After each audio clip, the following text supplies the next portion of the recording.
interesting because I definitely do, and I don't think I've heard anybody cover it as true crime, and I don't think it's that long, but that is okay. I thought it was worth going over because it is basically part of my childhood. So tonight we're going to talk about Judith Barsi. She was the voice actor for Ducky from Land Before Time. So if you are a 90s baby, you probably remember Ducky. So Ducky has a famous line, and it is, yup, yup, yup. Additionally, she was also she voice acted for All Dogs Go to Heaven. She acted in Cheers, and she was in Jaws, as well as something called Cagney and Lacey. So she was born June 6th, 1978, and she died July 25th, 1988. So she was buried August 9th, 1988. She was the daughter of Joseph Barsi, but it's Joseph, and Maria Vox, I can't pronounce that. Basically, Maria Barsi. They were immigrants who fled Soviet occupation in Hungary in 1956. Joseph is nicknamed Arizona Joe, guess because he once lived in Arizona. I don't know, that's kind of silly. He was an orphan who had a difficult upbringing. When the couple met, Maria was working as a waitress, and he was working as a plumbing contractor.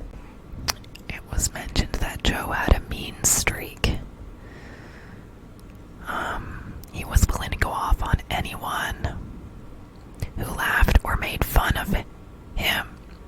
His friend Kivlin shared that Joe once bragged about having served time in New York for killing a man in a fight, though no record for this has been accounted for.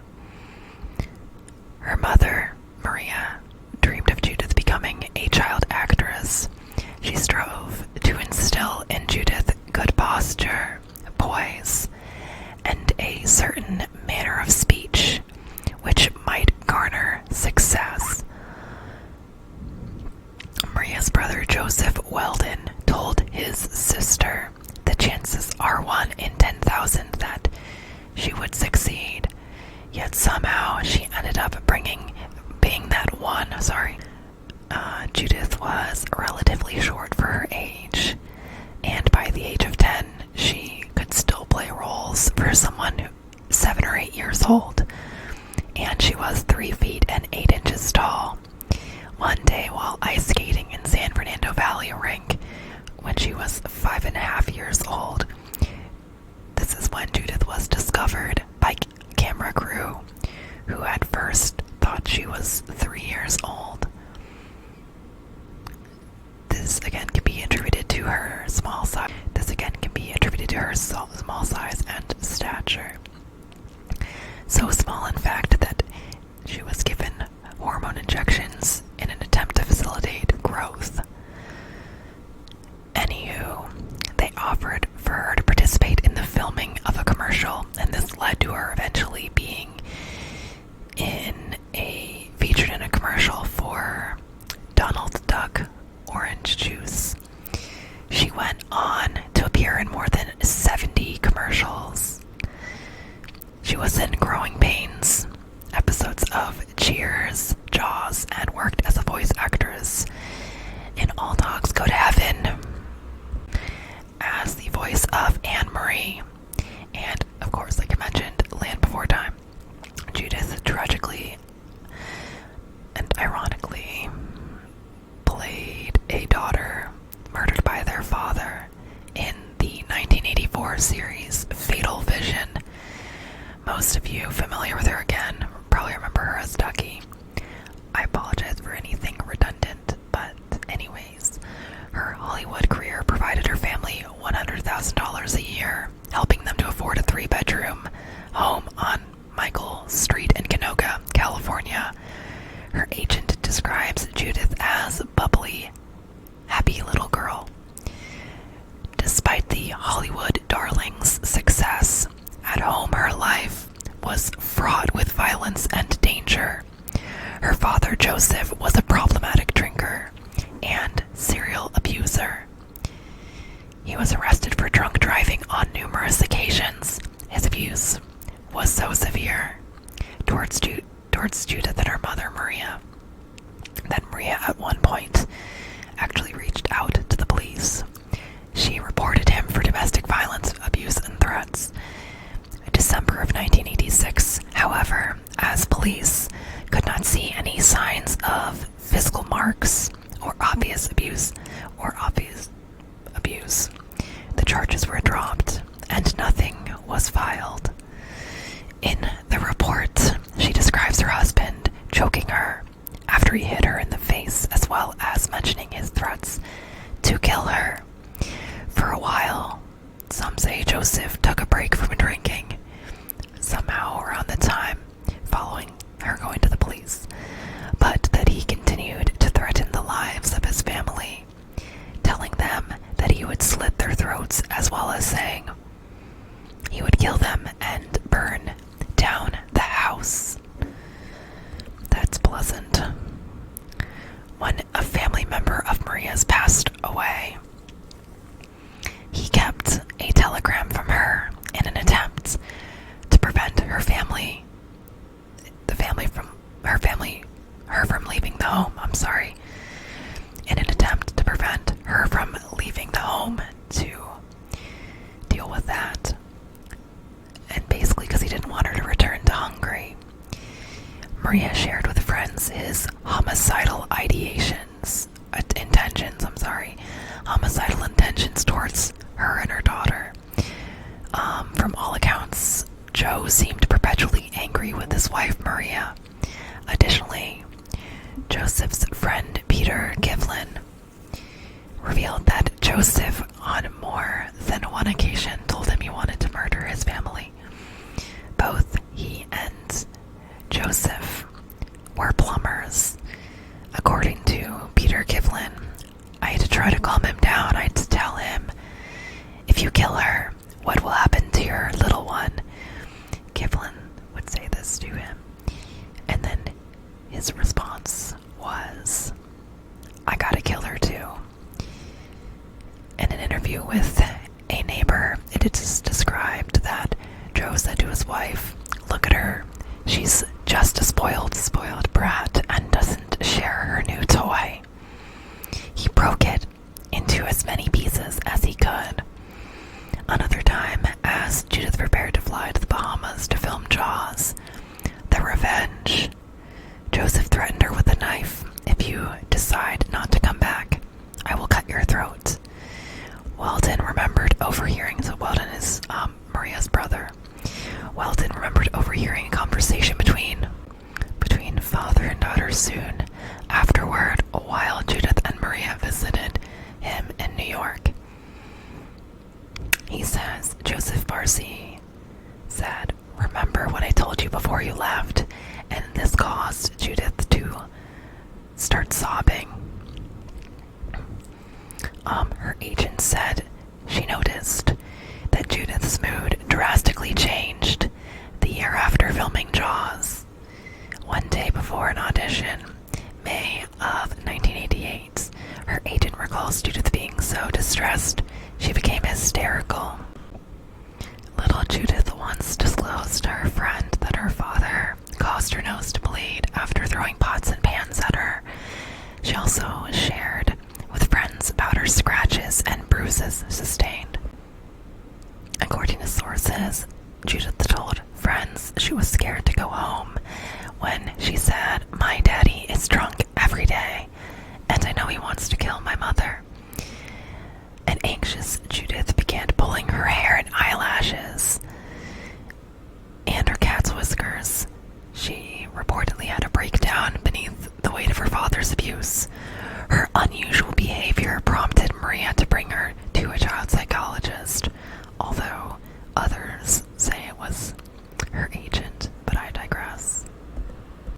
Observing the indications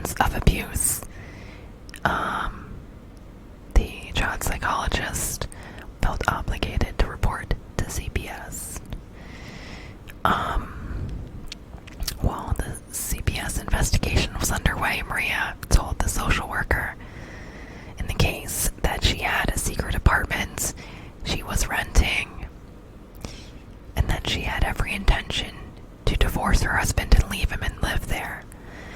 But at the last minute, she backed out in fear that she would lose her home and everything she had if she left him, which is probably true, but you wouldn't be dead if you left him. Sorry. Anyways, she delayed leaving Joe in June. That at the time with Judith's birthday, she wanted to stay in the neighborhood and celebrate there. But then by July, she said she did not want to lose the house. Somehow CPS seemed to cease their investigation after Maria told them she was going to leave her husband. According to sources, the case was closed only a month after it was opened. According to LA Times, Maria herself had requested the case be closed. Kleinberg of Watchdog Commission for Children's Services said, "We can't save every child." But she said she was upset by reports that the Children's Services Department had closed the case at the mother's request, saying, "From my point of view, the child was the client, not the mother." I'm in total agreement on that one. CPS investigation did little to change the circumstances, and according to a neighbor, Maria told them, "I can't because he'll come after us and kill us, and he's threatened to burn the house down." This hesitation to remove herself from her abusive home, one might say, was a fatal mistake for the mother and daughter. Judith and Maria were offered refuge by one of their neighbors, but declined. It is believed that Joe likely found out something, and that set him off. I'm just theorizing this part, okay? We don't know that, but it is likely that he found out part of her plan. Either that she was intent on divorcing him, that she had a secret apartment, that she talked with child services, that his daughter was seeing a psychologist.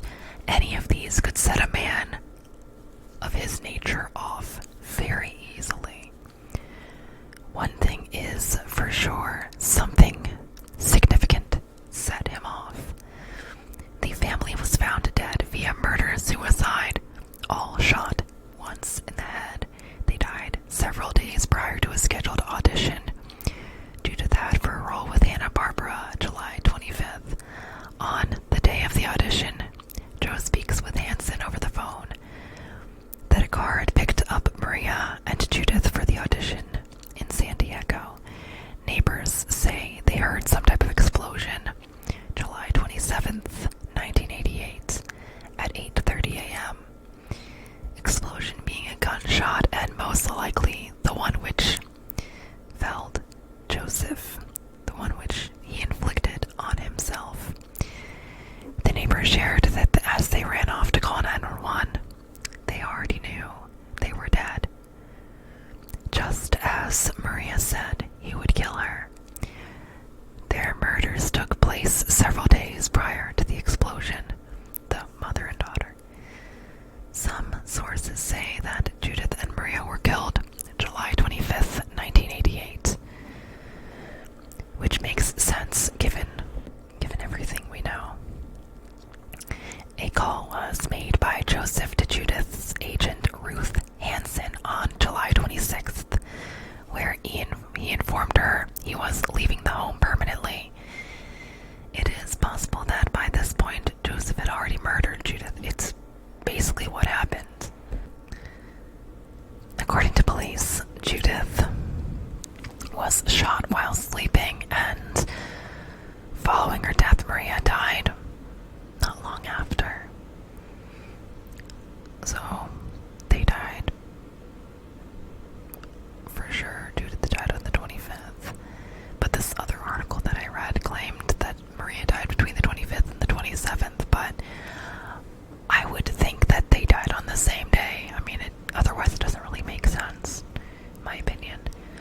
So her body was found in the hallway. Their remains were covered in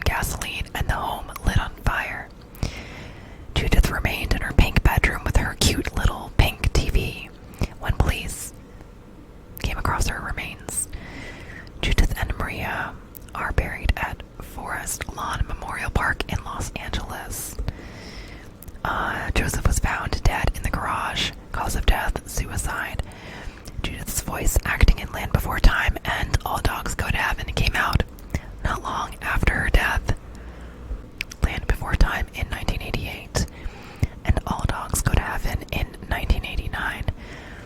Spokeswoman for her acting agency had this to say about Judith. She was very successful, with every door open to her. This is according to Bonnie Gold. There's no telling how far she would have gone. This is true. So why did Joseph kill his daughter? Some speculate this can be attributed to possessiveness, that if he can't have her, then no one should, which is what I would say. Others speculate more charitably that perhaps it was essentially a mercy killing to not leave her alone in the world after her mother was gone, which is total horse shit, but hey. Also, some sources claim that, according to Kivlin, Joe had been seeing someone in the months leading up to the murder-suicide, that he had been buying her expensive jewelry and lavish gifts, that he was frustrated Maria would not make up with him, and some say he had stopped drinking cold turkey. According to sources, a family who bought their home claimed to have felt cold spots throughout the house, and that the garage would open and close by itself. The family contacted the show Murder House Flip. This family's the Burnell family. Gabby Burnell, who had Judith's room, apparently was plagued by horrible nightmares. Family repainted and installed recessed lighting because that will totally fix murder vibes. Absolutely, absolutely. Judith's old room was also redone. Family claims their redecoration efforts removed the bad energy. Seems like a bit of a stretch to me, but okay. The same show also did a makeover on Dorothea Puente's home.